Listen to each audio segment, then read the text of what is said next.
Scene start. A montage of classic symbols of wealth. Towering skyscrapers piercing the clouds, the sleek lines of luxury cars gliding down city streets, and the frantic dance of stock tickers.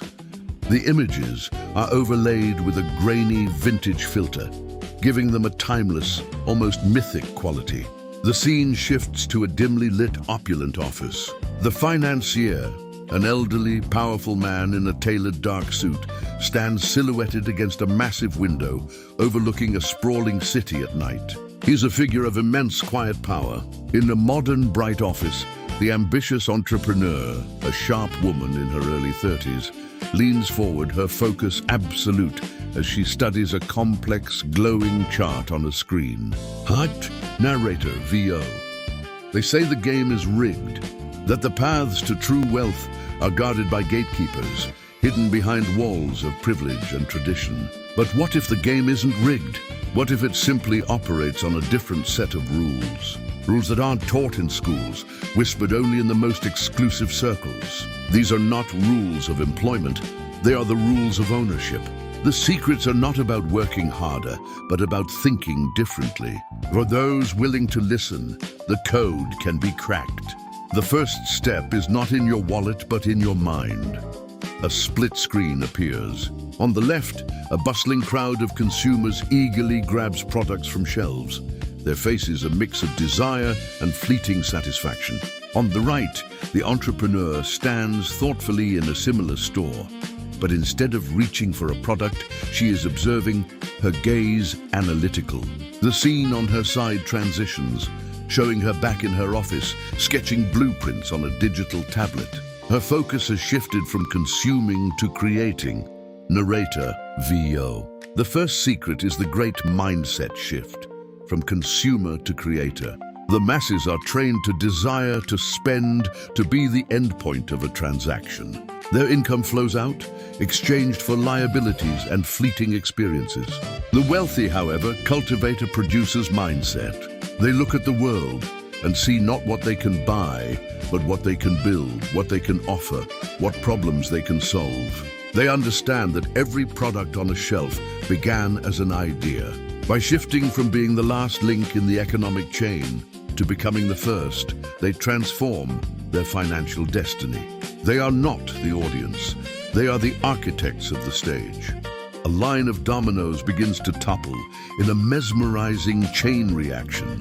Just before the last one falls, a hand decisively places a new domino, altering the path of the entire sequence. The scene transitions to a close-up of the financier's hand, signing a document with a fountain pen.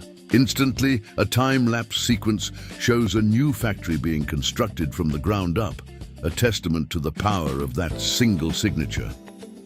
Narrator, VO.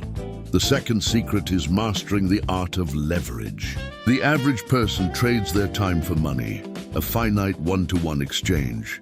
This is the slowest, most arduous path. The wealthy understand that true scale is achieved through leverage. They leverage other people's money through strategic debt to acquire assets. They leverage other people's time by building teams and systems that operate without their direct involvement.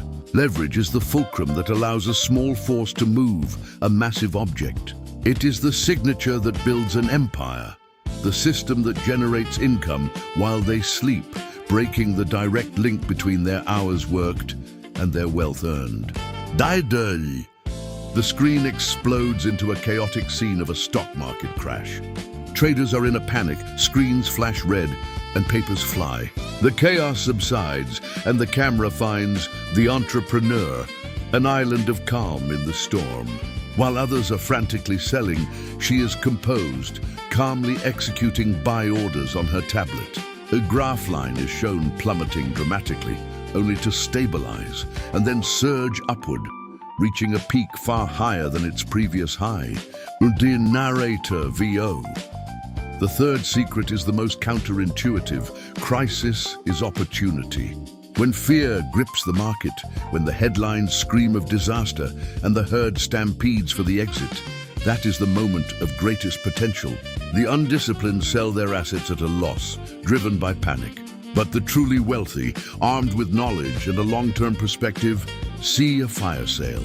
They understand that markets are cyclical and that moments of maximum pessimism are the best times to buy quality assets at a discount. They do not follow the crowd. They wait for it to run, then calmly walk in the opposite direction, knowing that fortune favors the brave, the patient, and the prepared. The scene returns to the opulent office, but now it is dawn. A new day is breaking over the city. The entrepreneur now stands where the financier once stood, looking out at the rising sun with a confident, determined expression. The final shot is a dramatic close-up on a chessboard. A hand moves a queen, placing the opposing king in an inescapable checkmate. The move is decisive, elegant, and final. Narrator VO. The rules have been revealed. The path is not easy, but it is clear. It demands a new way of seeing, a disciplined mind, and the courage to act when others are frozen by fear.